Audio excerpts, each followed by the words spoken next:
This is Group 1, Business Plan Description. First section, Executive Summary, a 1 to 2 page overview of the business, its business model, market expectations, and immediate goals. It is typically put at the start of a business plan and is the most popular summary form for a business plan. All right, so I got the next section. That's company description. A company description is a general outline of the firm, as well as who the business owner is. Anybody who reads the company description should be able to distinguish your firm's offerings as well as the target market. Third section is industry analysis contains market research, which characteristics are weak and strong. By figuring out these characteristics, it is an understanding the ways to help the communication with customers, identify opportunities in the market, establish trends, and measure reputation.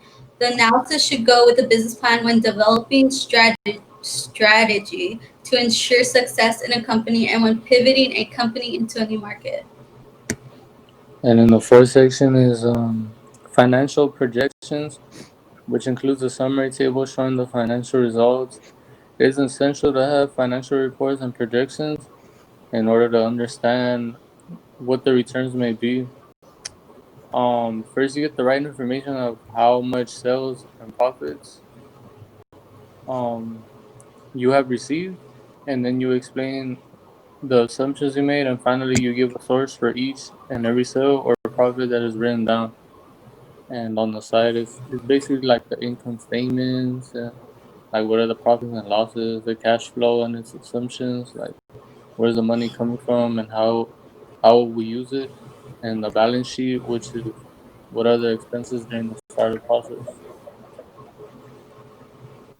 The fifth section is service or product line.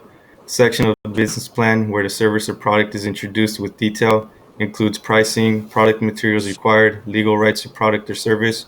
Provide information which will demonstrate the effect your product will have, what it'll take to make, and the competitive advantages. All right, so the next section is marketing and sales. Sales are any operations involved in promotion and selling of the good or service. Marketing is the process of promoting and distributing the product or service to your target market. So think like social media, websites, that kind of thing. The seventh section is a business plan. Sometimes, but not always, needs a funding request. A funding request is a letter which means looking for outside sources for funding, like when applying for a loan or approaching an investor. To be prepared to meet an investor or applying for a loan, you must create an outline of your business, which means recapping and giving main points, asking the amount you need, and what you will do with the money, etc. And then the eighth section is the organization and management.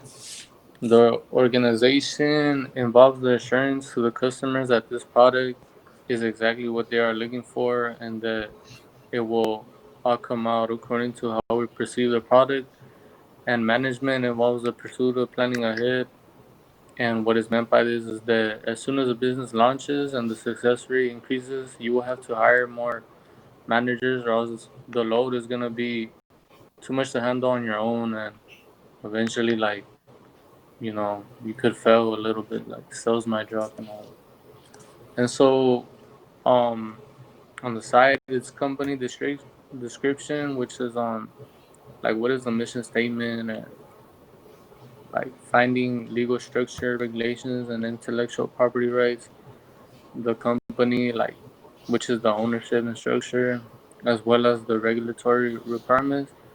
The execution, which is the operations, locations, and facilities. Legal and organization structures and IP and locations. Making sure that you know all the rights certificates are are in your possession, and licenses as well for trademarking and any trade secrets that you don't want out there. And lastly, a management team, which is like advisors, partners, and resources.